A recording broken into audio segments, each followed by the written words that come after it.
Hello dear friends, कैसे हैं आप सभी। तो आज हम चैप्टर नंबर 23 देखने वाले हैं, Heights and distances precise book का। तो ये हमारी जो प्रिसाइज बुक चल रही है, इसी पर ही हम चैप्टर नंबर 23 कर रहे हैं, हाइट्स एंड डिस्टेंसेस। इससे पहले हमने ट्रिग्नोमेट्रिकल आइडेंटिटीज वो कंप्लीट किया था एंड अदर चैप्टर्स कंप्लीट किए। सभी का लिंक आपको डिस्क्रिप्शन बॉक्स में अवेलेबल हो जाएगा, वहां से आप देख सकते हैं।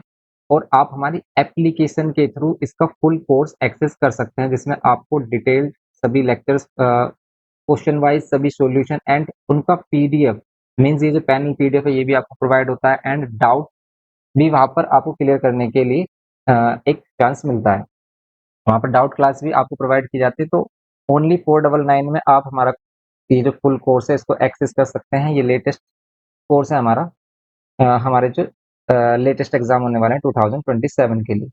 तो यहाँ पर हम देखने वाले हैं the length of the shadow of a vertical tower. First question देखिए, आप मोस्टली क्वेश्चन आप कर लोगे भाई, कुछ क्वेश्चंस में आपको प्रॉब्लम हो सकती है, तो हम सभी क्वेश्चंस की बात करेंगे। ये कह रहा है कि फर्स्ट में the length of the shadow of a vertical tower. Vertical tower है हमारे पास, और इसकी शैडो √3 टाइम्स है इसकी हाइट से। मीन्स अगर हम वर्टिकल टावर लें और यहाँ पर इसकी शैडो देखें, ठीक है भाई, इसकी शैडो देखें कुछ इस तरीके से। इसकी जो शैडो है वो √3 टाइम्स है इसकी हाइट से। अगर हम इसकी हाइट एक्स लेट करते हैं, इसकी जो शैडो है √3 एक्स है। अब हमसे कह रहा है कि find the angle of elevation of the, means angle of elevation ये फाइंड करना है सिंपली आप। तो देखिए हमें कौन कौन सी साइड गिवन की है। तो देखो हमें परपेंडिकुलर गिवन किया एंड बेस गिवन किया। ये बेस होता है, ये परपेंडिकुलर, ये सभी मालूम है हमको। कैसे कि भाई जहाँ एंगल बनता है वो बेस, बिकॉज 90 के अपोजिट हमेशा हाइपोटेनस फिक्स हो जाता है। जहाँ बेस बनता है वो हमारा क्या हो जाता है, हाँ मीन्स जहाँ एंगल बनता है वो बेस और एंगल के अपोजिट परपेंडिकुलर। और अगर इसका बेसिक देखना है आपको, हमने इसका बेसिक भी डाला हुआ है, आप उस लेक्चर को देखिए, वहां से आपको सभी चीजें क्लियर हो जाएंगी। एंगल ऑफ एलिवेशन आप सभी को मालूम है किसे कहते हैं, जब हम नीचे से किसी चीज को ऑब्जर्व करते हैं ऊपर की तरफ, तो ये angle of elevation. Angle of depression अगर बोलता तो ऊपर से, अगर हम इसको ऑब्जर्व करते भी, ऊपर से ऑब्जर्व कैसे किया जाता है कि हम जब कभी भी ऊपर से ऑब्जर्व करते हैं तो इसे एंगल ऑफ एलिवेशन डिप्रेशन बोलते हैं। ये एंगल ऑफ डिप्रेशन होता है। ये कैसे बनता है, ये हमारी जो लाइन ऑफ साइट होती है एंड ये जो हमारे पास प्लेन है, हमारे पास ग्राउंड पर जो लाइन है उसी के हॉरिजॉन्टल एक लाइन ड्रॉ करते हैं, उसके बिटवीन एंगल होता है। ठीक है, इस एंगल को एंगल ऑफ डिप्रेशन नहीं बोलते हैं। क्लियर। और ये जो एंगल डिप्रेशन होता है ये ऑलवेज इक्वल होता है किसके, ये ऑलवेज इक्वल होता है एंगल ऑफ एलिवेशन के, बिकॉज ये अल्टरनेट इंटीरियर एंगल फॉर्म कर रहा होता है। क्लियर। तो यहाँ पर एंगल ऑफ एलिवेशन फाइंड करना, तो हम लेंगे tan 30 क्यों, oh sorry tan theta. tan theta क्यों ले रहे हैं हम, बिकॉज यहाँ पर हमें परपेंडिकुलर और बेस ये दोनों साइड गिवन की है, परपेंडिकुलर और बेस। tan थीटा क्या होता है, परपेंडिकुलर अपॉन बेस होता है। और यहाँ पर परपेंडिकुलर गिवन क्या है, कितना एक्स, हमने लेट किया एक्स, और बेस कितना है इसका √3 एक्स। एक्स से एक्स कैंसिल करेंगे तो 1/√3। tan में कहाँ पर होती है वैल्यू, स्टैंडर्ड एंगल है तो ये होती है tan 30 पर। tan थीटा की वैल्यू क्या होगी हमारी 30 डिग्री, सिंपल। इसका आंसर हो गया हमारा 30 डिग्री। तो ये सिंपल हमारा क्वेश्चन हो गया। तो हमें क्या देखना होता है कि कौन सी साइड्स हमें गिवन की है। जैसे कि ये क्या कर देगा, एक साइड अननोन कर देगा, दूसरी साइड बोलेगा। तो जो भी साइड गिवन है और जो अननोन है उसमें कौन सा ट्रिग्नोमेट्रिकल रेशियो रिलेशन बताता है, आपको वही ट्रिग्नोमेट्रिकल रेशियो ले लेना है, बस आपका आंसर मिल जाएगा। लेकिन यहाँ पर हमें दो साइड्स गिवन की थी, या फिर कह सकते हैं टू साइड्स में रिलेशन गिवन किया था एंगल फाइंड करना। तो अगर वो एंगल फाइंड करने के लिए बोलेगा तो एनी टू साइड्स में कुछ रिलेशन देगा, जैसे कि लाइक यहाँ पर दिया, या फिर डायरेक्टली भी साइड्स दे सकता है, जैसे वो बोल देता है ये 10 है ये 30 है, कुछ इस टाइप में। क्लियर। नेक्स्ट देखिए, ये कह रहा है कि the angle of elevation of the top of a tower at a distance of 120 metre from its foot.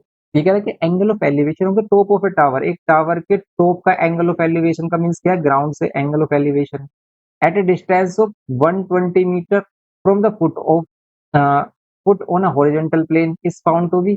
तो ये क्या है, टावर से ये जो पॉइंट है 120 मीटर अवे है।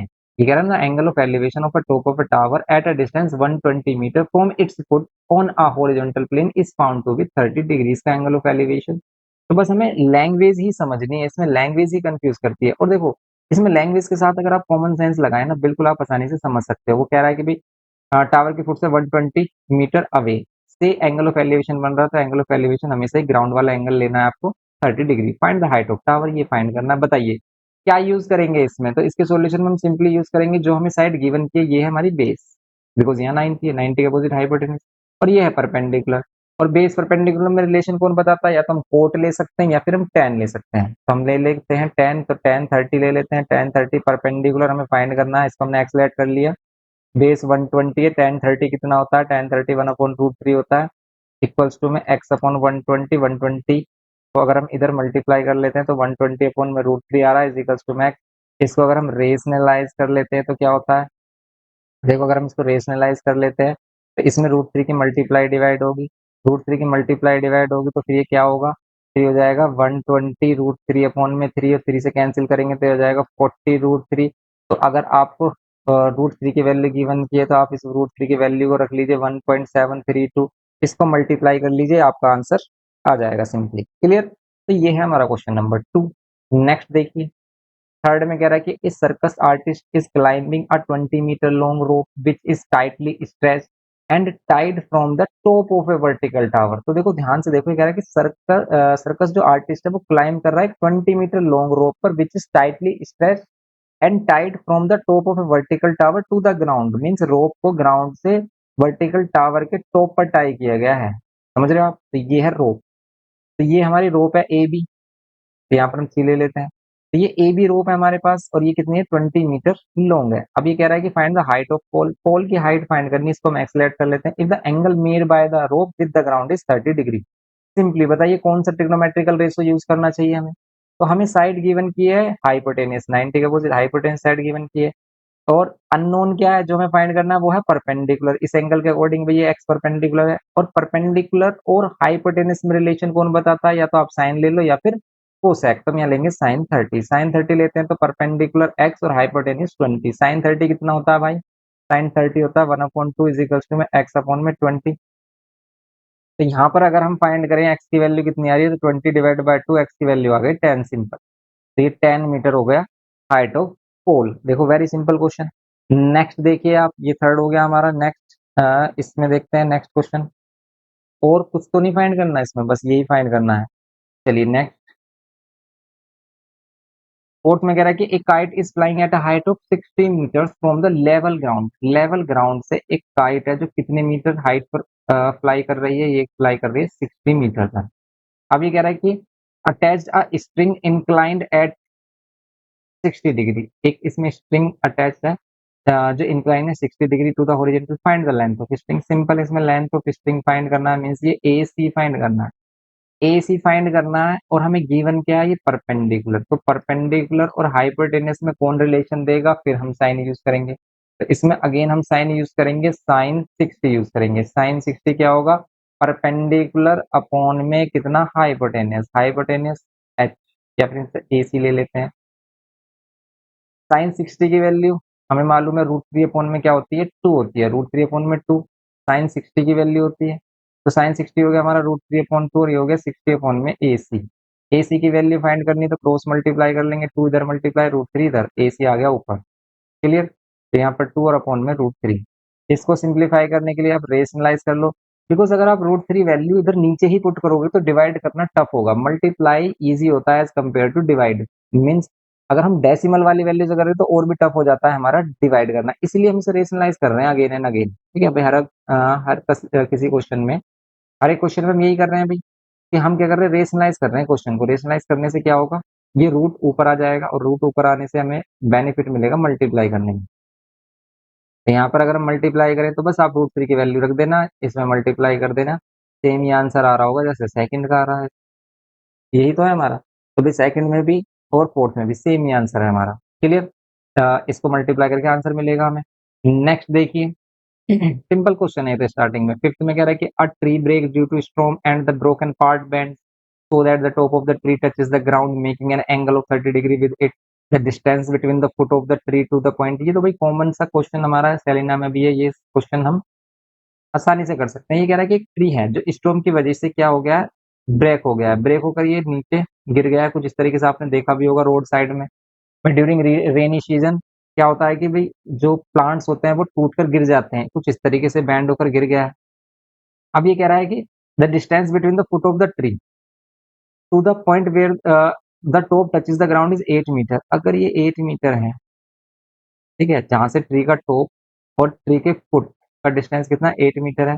Find the height of tree. Tree की हाइट जब ये बोलता है ना तो ये ओरिजिनल हाइट बोलता है, मीन्स हमें ये पूरी कंप्लीट हाइट चाहिए। ठीक है, समझ रहे हो आप? ये कंप्लीट हाइट अगर हमें चाहिए, हम लेट कर लेते हैं भाई, ये ए, ये बी, और ये सी, तो ये ए डैश है, ठीक है। और ये जो ए डैश है ये ए के ही इक्विवेलेंट है, इसका मीन्स ये कह सकते हैं कि अगर हम ये वाली साइड बी सी, ये वाली साइड ए सी, इन दोनों को ऐड करें तब हाइट मिलेगी हमें।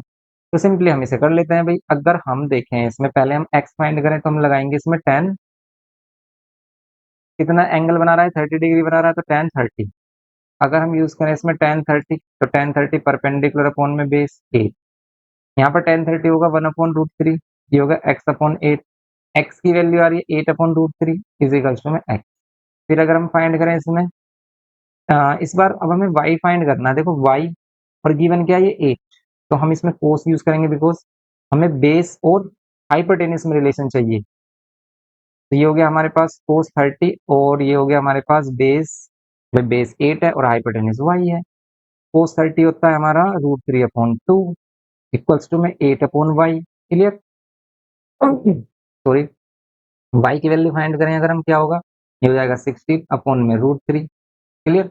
ये हो रहा है। अब अगर हम इन दोनों को ऐड कर दें तो हमें टोटल हाइट मिलेगी एक्स, और किसको ऐड कर रहे हैं हम, वाई। एक्स और वाई को ऐड कर रहे हैं तो एक्चुअल जो हाइट है हमें ट्री की वो मिलेगी। दोनों का एलसीएम √3 मिलेगा, 8/16 ही रहेगा बिकॉज एलसीएम सेम ही आ रहा है, दोनों के नीचे जो वैल्यू सेम है तो एलसीएम भी सेम, यहाँ पर 24/√3। और यहाँ पर अगर हम इसको फिर से रेशनलाइज कर दें तो भाई क्या होगा, 24√3/3 हो जाएगा, 3 से कैंसिल हो जाएगा, 8√3।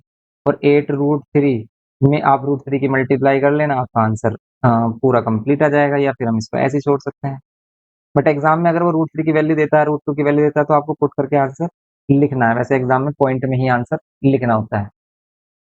नेक्स्ट देखिए 6, ये कह रहा है कि एक guard observes an enemy boat from an observation tower at a height of 180 metre above sea level to be at an angle of depression of 29 degree.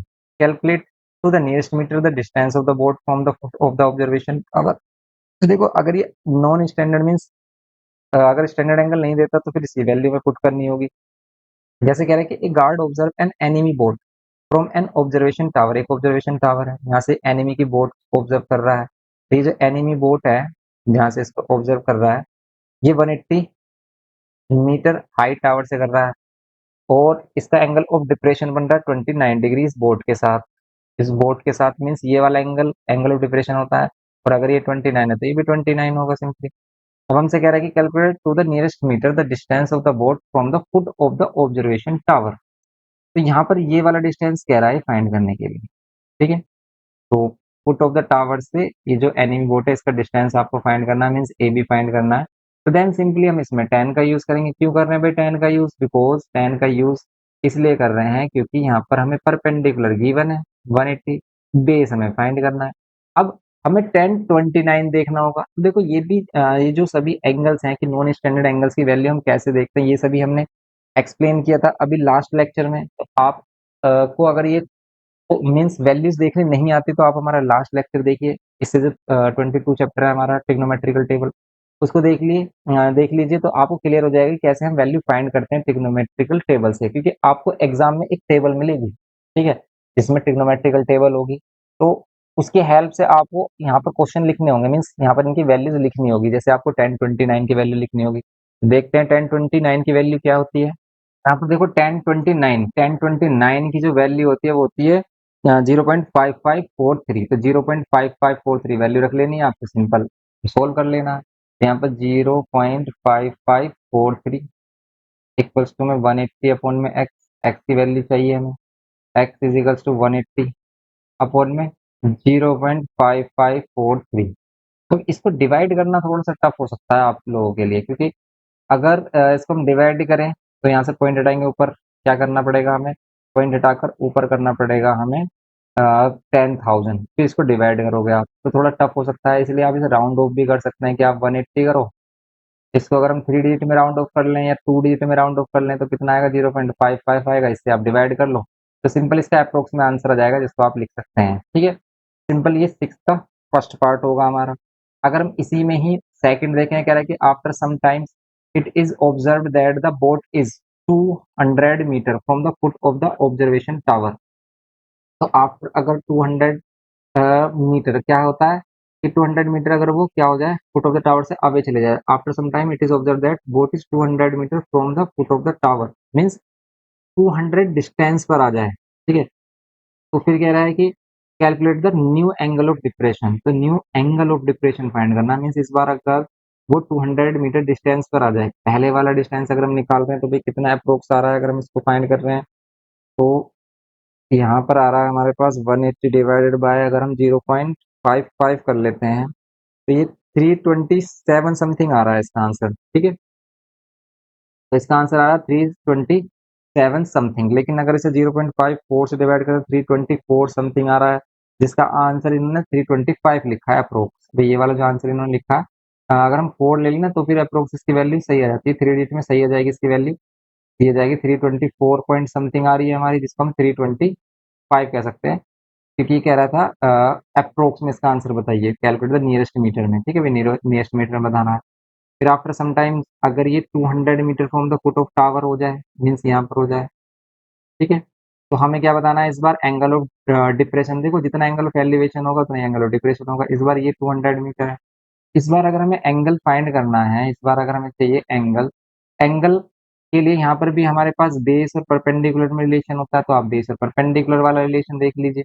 तो बेस और परपेंडिकुलर रिलेशन टेन थीटा बता रहा है, perpendicular upon base होता है, यहाँ पर हम ले लेंगे टेन थीटा, और यहाँ पर परपेंडिकुलर 180, बेस कितना 200, और अगर हम इसको डिवाइड कर रहे हैं तो अप्रोक्स में जो वैल्यू आ रही है हमारी 18 डिवाइड बाय 20, वो कितनी आ रही है, तो ये हमारी 0.9 समथिंग आ रही है वैल्यू। 0.9 समथिंग अगर हम एंगल देखें तो 10 में 0.9 समथिंग एंगल कहाँ पर होता है, तो 0.9 समथिंग जो हमारा एंगल आ रहा है वो आ रहा है 42, क्योंकि 42 और इससे 42 से पहले 49, तो 42, जैसे ये 40, अगर हम 41 डिग्री और 54 मिनट की वैल्यू देखें तो ये आ रही है हमारी 895 8972 समथिंग आ रही है, 8972 समथिंग आ रही है। और इसमें अगर हम मीन डिफरेंस सबसे मैक्सिमम वाला 26 भी ऐड कर दें, अगर मैक्सिमम वाला 26 भी ऐड कर दें,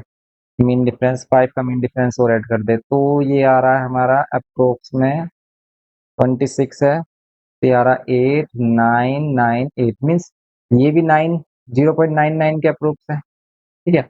और ये वाली भी देखो, ये जो वैल्यू हमारी बन रही है ना, ये बन रही है 41 डिग्री 57 मिनट की, और 42 डिग्री की वैल्यू आ रही है 0.004 समथिंग। तो वैसे हम दोनों में से कोई भी ले सकते हैं इसमें, अगर हम अप्रोक्स देखें तो भाई 42 ले लो आप, कोई प्रॉब्लम नहीं। वैसे एग्जैक्ट वैल्यू देगा, इसमें एग्जैक्ट वैल्यू नहीं दी है, आंसर इसमें यही लिया है, 5 ऐड करके यहाँ पर लेंगे 9, हाँ 41 डिग्री 59 मिनट, ये आंसर लिया है इसने। आप 42 डिग्री भी ले सकते हैं इस केस में, क्लियर। तो भाई ये हो गया हमारा 6। नेक्स्ट देखिए 7, ये कह रहा है कि the angle of elevation of the top of a hill at a foot of the tower is 60 degree. The angle of elevation of the top of a hill at the foot of the tower is 60 degree, and the angle of elevation of the top of a tower from the foot of the hill is 30 degree. If the tower is 20 meter high, find the distance between the hill and the tower. एक tower है और एक हिल है, हिल तो भाई obvious सी बात है tower से बड़ा ही होगा। तो यहाँ पर कह रहा है the angle of elevation of the top of a hill at the foot of a tower, foot of tower से angle of elevation of the top of a hill अगर हम देखें तो कितना आ रहा है 60 डिग्री, तो ये 60 डिग्री है, ठीक है। ये टावर है और ये है hill, and angle of elevation of the top of the tower from the foot of the hill is कितना है, ये है हमारा 30 डिग्री। और अब हमसे क्या बोला है इसने, if the tower is 20 meter height, अगर ये हाइट है हमारी 20 meter, A B C delete कर लेते हैं, तो आपको फाइंड करना है इसमें distance between hill and tower, तो मीन्स ये वाला डिस्टेंस फाइंड करना है। इसके लिए आप ध्यान से देखो, अगर हम इस ए बी सी ट्रायंगल में देखें तो ये ए बी गिवन क्या है, तो ये बेस हम फाइंड कर लेंगे कैसे, tan 30 से। तो हम सिंपली क्या करेंगे यहाँ पर, इन ट्रायंगल ए बी सी में, इन ट्रायंगल ए बी सी में क्या लेंगे, tan 30, और tan 30 क्या होता है परपेंडिकुलर अपॉन बेस कितना x, tan 30 होता है 1/√3, यहाँ पर 20 अपॉन में x की वैल्यू कितनी हो जाएगी, 20√3 हो जाएगी, इसमें मीटर में, क्लियर। तो भाई 20√3 मीटर हो गई इसकी वैल्यू, ये डिस्टेंस, तो ये डिस्टेंस हो गया हमारा इसके बिटवीन टावर एंड हिल के बिटवीन। आप इसमें √3 की वैल्यू रख लीजिए, ये √3 की वैल्यू रख लीजिए, आपका आंसर आ जाएगा। फिर हाइट ऑफ हिल के लिए हम क्या करेंगे भाई, हाइट ऑफ हिल के लिए हम क्या करेंगे, ये जो बी सी डी ये वाला ट्राइंगल लेंगे, in triangle B C D, B C D में हम क्या करेंगे, 10 60 लेंगे। और ये जो नेमिंग है आप अपने अकॉर्डिंग रैंडमली दे सकते हो, किसी को भी ए बी सी डी बोल सकते हो। 10 60 की वैल्यू परपेंडिकुलर बाई परपेंडिकुलर, ये जो हमें हाइट चाहिए सी डी, अपॉन में बेस एक्स, और एक्स की वैल्यू हम ऑलरेडी फाइंड कर चुके हैं। 10 कितना होता है, 10 60 होता है √3।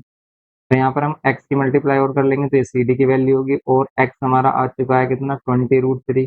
20 √3 की वैल्यू अगर मल्टीप्लाई करें तो ये आ रहा है 60, बिकॉज 20 √3 √3 3, तो ये आ जाएगा 60। ये हो गया हमारा 60 मीटर, सिंपल। सी डी की वैल्यू, तो सी डी की वैल्यू हो गई हमारी 60 मीटर, सिंपल। नेक्स्ट देखिए इसमें 8, 8 में कह रहा है कि स्टैचू 1.6 मीटर टोल, एक स्टैचू है जो कि 1.6 मीटर टोल है, stand on a top of a pedestal. तो स्टैचू का नीचे का एक बेस है, उस पर एक स्टैचू है, ठीक है, इस पर ये स्टैचू है ऐसा समझो। अब ये कह रहा है कि from a point on a ground the angle of elevation of the top of the statue, angle of elevation of the top of a statue is 60 degree. From the same point the angle of elevation of the top of the pedestal, pedestal के top कह सकते हैं या फिर bottom of statute भी कह सकते हैं। यहाँ पर एंगल कितना बन रहा है, यहाँ एंगल बन रहा है 45, तो ये एंगल 45 बन रहा है, और ये एंगल है 60, complete, clear. Find the height of pedestal, pedestal means ये वाला है ना, इसकी हाइट बतानी है, स्टैचू की हाइट हमें गिवन की है 1.6 मीटर। कैसे फाइंड करें, देखो इसमें, इसमें भी हम ए बी, इसको आप राइट एंगल ट्रायंगल एज्यूम कर लो, ए बी, यहाँ सी और डी, हमें फाइंड करनी है बीसी की वैल्यू। अगर हम ये टू क्या देखें, ट्रायंगल देखें कि स्मॉल ट्रायंगल एक बिगर ट्रायंगल, ठीक है भाई। अगर हम क्या करें, इन ट्रायंगल स्मॉलर ट्रायंगल में देखें, इन ट्रायंगल ए बी सी में, तो ए बी सी में क्या आ रहा है, 10 45, 10 45 क्या होता है, परपेंडिकुलर, परपेंडिकुलर क्या है, बी सी अपॉन में बेस क्या है, एक्स, 10 45 1 होता है, बी सी अपॉन में एक्स। तो यहाँ पर x की वैल्यू बी सी के इक्वल मीन्स ये x है, तो ये भी x है, सिंपली ये कह सकते हैं। फिर अगेन अगर हम देखें बिगर ट्रायंगल, इन ट्रायंगल ए बी डी में, तो यहाँ पर क्या होगा, 10 60 होगा, 10 60 परपेंडिकुलर इस बार बी सी है, तो बी सी के लिए हम क्या करेंगे, 1.6 प्लस में x ऐड कर लेंगे, ये टोटल, सॉरी बी डी है परपेंडिकुलर बी डी, तो बी डी के लिए हमने सी डी और ये बी सी दोनों को ऐड किया, डिवाइडेड बाय क्या करेंगे हम, बेस करेंगे, बेस के यहाँ पर x 10 60 की वैल्यू होती है √3, 10 60 की वैल्यू √3 होती है, यहाँ पर 1.6 प्लस में एक्स, और ये एक्स इधर मल्टीप्लाई। अब ये एक्स जो है हमारा √3, एक्स माइनस एक्स कर लेंगे इक्वल्स टू 1.6, एक्स कॉमन लेंगे तो यहाँ पर √3 माइनस 1 इक्वल्स टू 1.6, एक्स की वैल्यू फाइंड करेंगे 1.6 अपॉन में √3 माइनस 1, इसे कर लेंगे रेशनलाइज, तो √3 प्लस 1 और √3 माइनस 1, रेशनलाइज करेंगे तो ऊपर 1.6 तो √3 प्लस 1, और डिवाइड बाय कितना आ जाएगा, ये आ जाएगा 2, बिकॉज यहाँ पर आप करोगे a plus B, A minus B में A square minus B square, clear.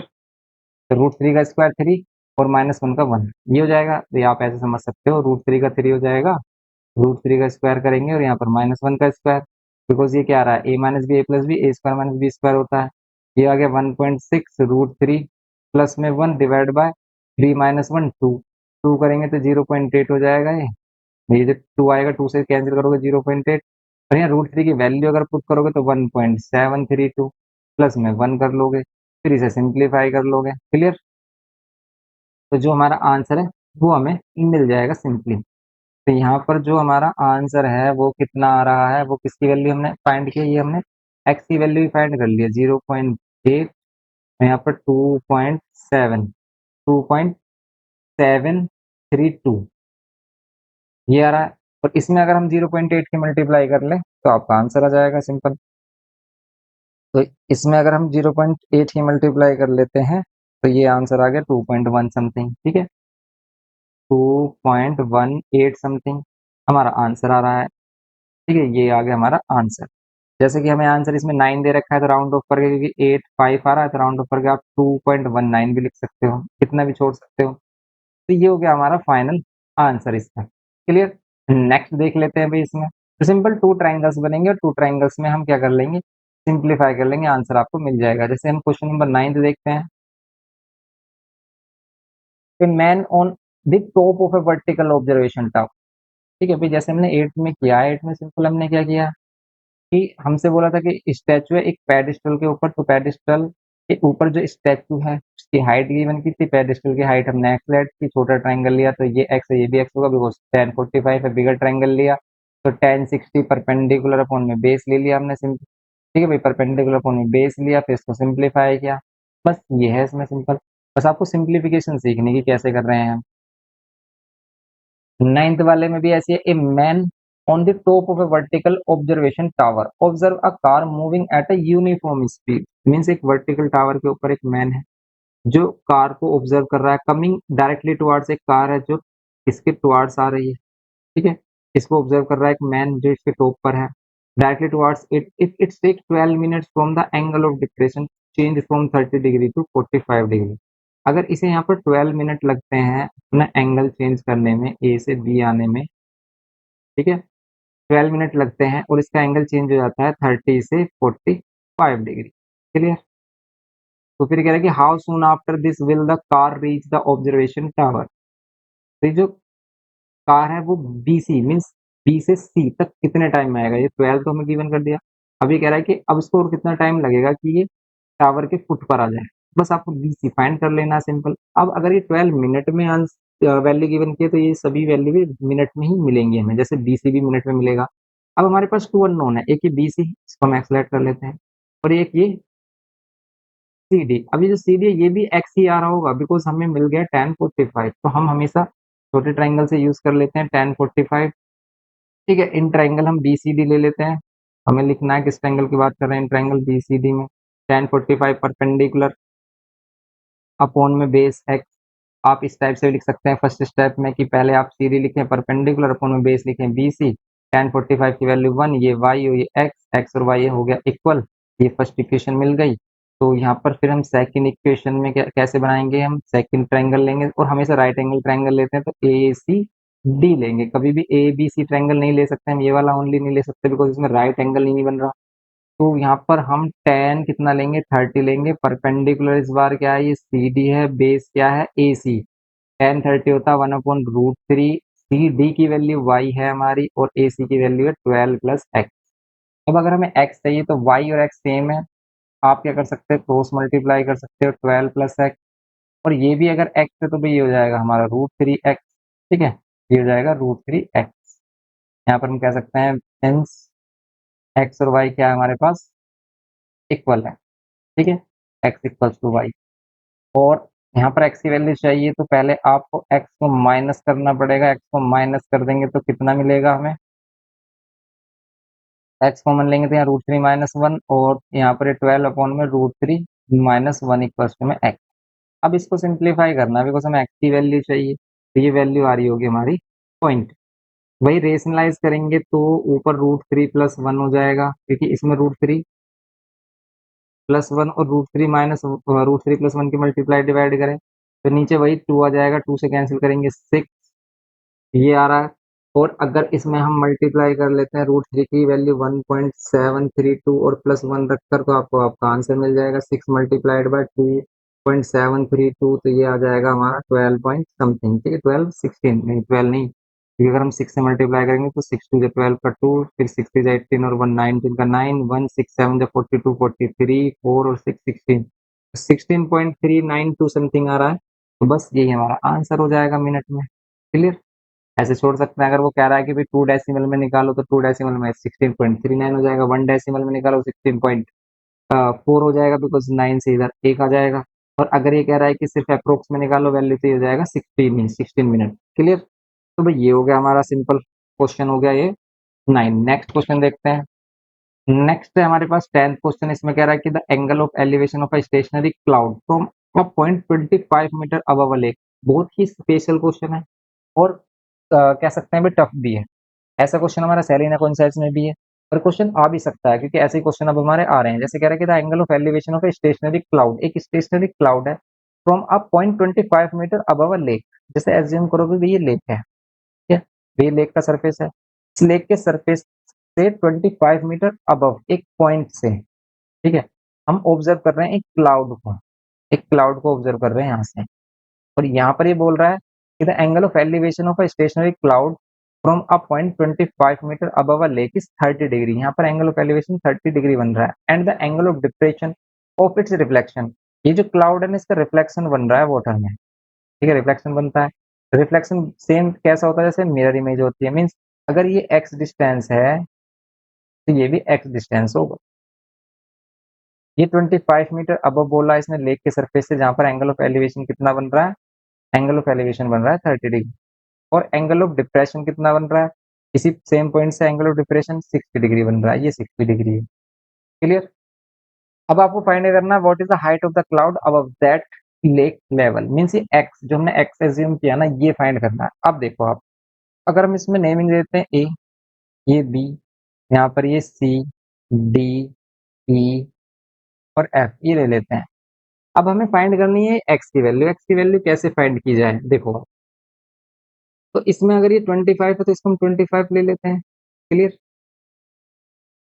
फिर हमारा ई एफ कितना होगा, तो देखो ई एफ हमारा कितना होगा, अगर ये एफ डी टोटल एक्स है और ये सिंपल हमारा 25, अभी ये वाला पार्ट सिर्फ सिंपल 25 है, तो हम इस कंप्लीट पार्ट एक्स में से क्या माइनस कर सकते हैं 25, तो ये वाला जो पार्ट हमारा ई एफ होगा ये होगा एक्स माइनस 25। क्लियर। अब हम क्या करते हैं भाई, दोनों ट्रायंगल ले लेते हैं। जैसे हम क्या कर लेते हैं सॉल्यूशन में इसका, एक तो स्मॉलर ट्रायंगल ले लेते हैं, इन ट्रायंगल क्या ए ई एफ, ए ई एफ लिया। इसमें हम क्या कर सकते हैं tan 30 ले सकते हैं, और tan 30 क्या होता है, tan 30 होता है परपेंडिकुलर। परपेंडिकुलर क्या है यहाँ पर ई एफ, और बेस ए ई। अब देखो ये जो बेस ए ई है ये दोनों में ही कॉमन है, इसको हम वाई लेट कर लेते हैं। क्लियर। तो इसको हम वाई लेट कर लेते हैं, तो ये हमने वाई लेट किया। नाउ tan 30 होता है हमारा 1/√3। ई एफ की वैल्यू क्या है एक्स माइनस 25 अपॉन में ए ई है हमारा y, then y is equals to हो गया √3 एक्स माइनस 25। क्लियर। भाई इसको हम फर्स्ट इक्वेशन दे देते हैं, भी हम इसे आगे सोल्व नहीं कर सकते बिकॉज इसमें टू अननोन्स है ना। अब हम आ जाते हैं इसके सेकंड ट्रायंगल। जैसे कि हम देखें इसमें in triangle A E C, because हमारा सेकंड जो बिगर ट्रायंगल है मीन्स राइट एंगल ट्रायंगल है वो यही है ए ई सी, हमेशा राइट एंगल ट्रायंगल ही इसमें लेते हैं। अब इसमें हम लेंगे tan 60। इस tan 60 के अकॉर्डिंग परपेंडिकुलर इस बार क्या होगा ई सी होगा।